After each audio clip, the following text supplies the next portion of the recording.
and gentlemen, señoras y señores, this is XX News, filling in for De La Vega. I'm Cuatro Cabezas.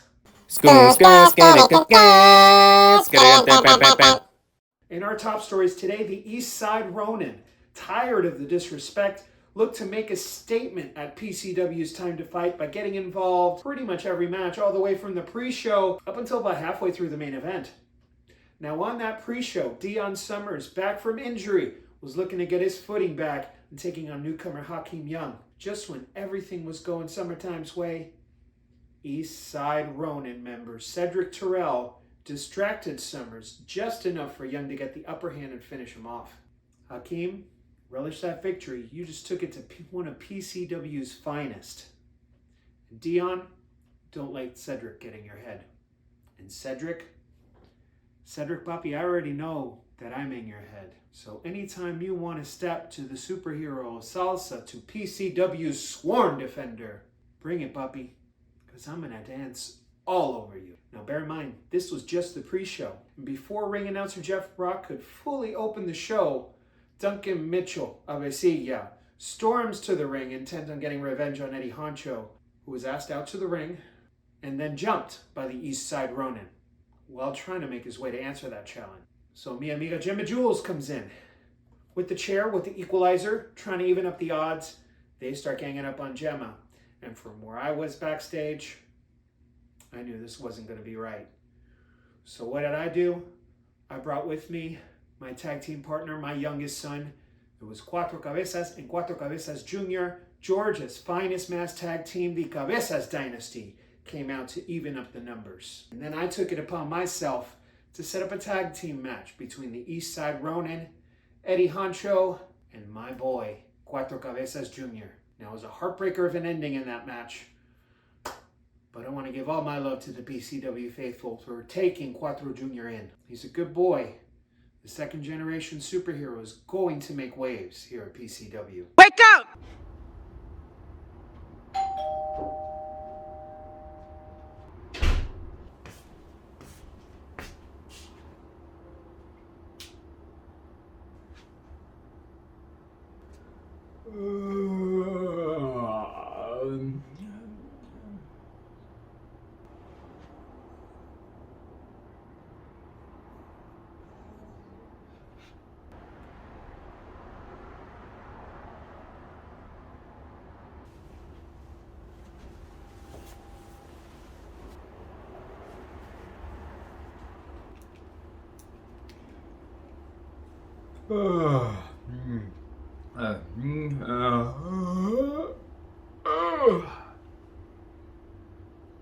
Also, in tag team news, Creeps beat the team of Marcus Meadows and Nate Mansions. Now, this was a good showing for both teams, and as we are approaching the best time of the PCW calendar year, tag team season, you know this will be good standing for both teams as we go into our single night tag team season tournament on March 31st at the PCW What a Deal Arena in Covington, Georgia. With that out of the way, there's still a lot more show to get to.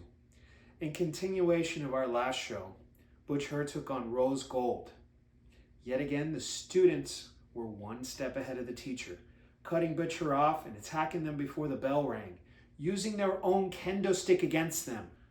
After that, it was just downhill. Ruthless attacks from Rose Gold, constant distractions from Vanderbilt, led to the brutal finish of the match. Butcher was trapped in the corner. Rose was hitting those brutal kicks in the corner, leaving no choice but for senior referee Daryl Hall to call the match in favor of Rose Gold. I wonder, and I know the public's wondering too, can Butch Hurt come back from another heartbreaking loss? I mean, seriously, this time last year, I was afraid of Butch Hurt. Like, irrationally afraid of Butch Hurt. Butch Hurt is a very intimidating individual. And to see them almost be dissected like this by Vanderbilt and Gold. Can Butch Hurt come back? As always, we at XX News will follow this story as it progresses. But that wasn't it for PCW's favorite couple as Nathaniel Vanderbilt took on DJ Smoke, one of the biggest and fastest rising stars in PCW. Hell of a match. Vanderbilt came up short after DJ hit this brutal short pile driver for the 1-2-3. Props to my boy DJ Smoke. In other news, Big Dave Stage beat a returning Lamar Diggs. And what I can say is that we're seeing a new attitude in Lamar Diggs. I'm going to try and get some words with him going forward, and hopefully we can bring it to you, el público, and see what's really going on in the head of the big decision. Yeah.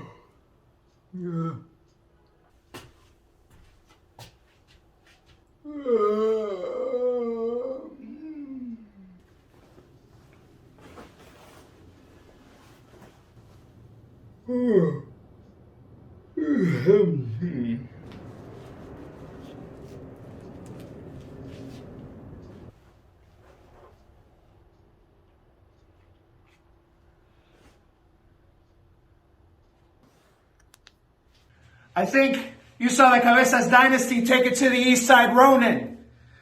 Trey, maybe you forgot about your little brother, CUATRO CABEZAS Jr. Talk to him, Jr. Trey, you taught me how to wrestle. That's a bond we have. And for you to betray our family, it is unbelievable. See, when you betrayed our father, he was stuck in his room for weeks. I had to drive myself to everywhere. So Trey, he may have lost his son and he doesn't want to hurt you. But Trey, I lost a brother. And as your brother, I'm going to use the skills you have taught me to beat as much sense into you as I need to for you to rejoin our family. Once a member of the family, always a member of the family. Unless you forget your place in the Cabezas dynasty. Right, Junior?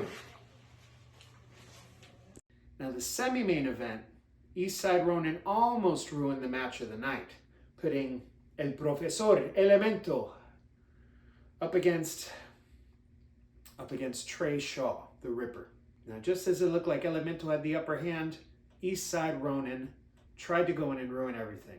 And out of just sheer excitement, urgency, just something in CUATRO Jr.'s heart that he had to run out there. He had in his hand one of El Hijo de Cuatro shirts, one of Trey Shaw's shirts that said, "Sí!" Because I remember when you were more positive, Trey.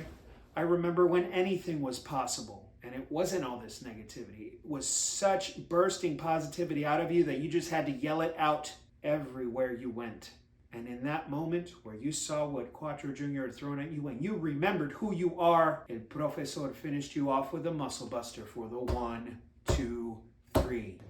CUATRO, you've consistently been a pain in my ass. For weeks, for months even when I was tagging with you and you called me your son. I ain't your family. Elemento ain't my family.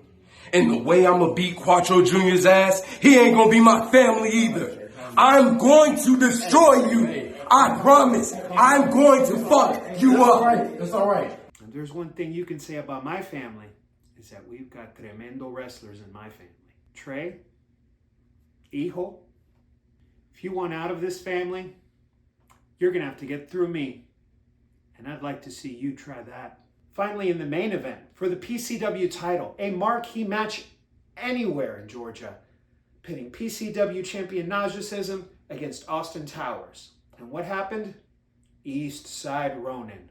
They decided to come in, ruin the match to where it had to be called a no contest. What's the EASTSIDE Ronin's motivation here? Is it envy? Is it jealousy? Is it something else? Trey, I've been telling you we need to talk. You know, if it's something else, other than you guys being petty children, let's hash this out.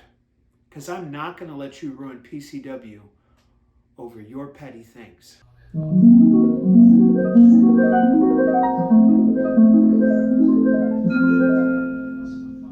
I see you somewhere in dreamland, somewhere in dreamland tonight.